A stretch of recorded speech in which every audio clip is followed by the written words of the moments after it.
John had worked the fields his whole life, but as the years crept up on him, his bones started getting weak.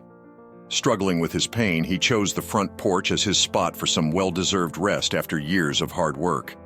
Now his son, who was still knee-deep in farming, didn't quite get the whole porch-sitting vibe. "Oh, what's the old man doing just sitting there?" he thought to himself. One day, the son's frustration boils over, and he builds a wooden coffin, rolls it to the porch, and tells his father to get in. The poor old father, being the sport he was, climbed right in. No one said a word. Now you'd think this story was taking a dark turn, right? Well, hold on. The son, coffin in tow, headed towards the edge of their farm, which happened to have a huge cliff.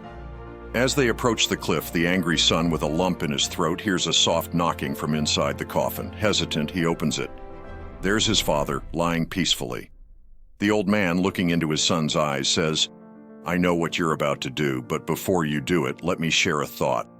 He continues, "I might not work the fields anymore, but I've spent my life cultivating more than crops. I've grown love, wisdom, and memories. Now I may not be able to contribute physically, but these intangible riches are my legacy to you."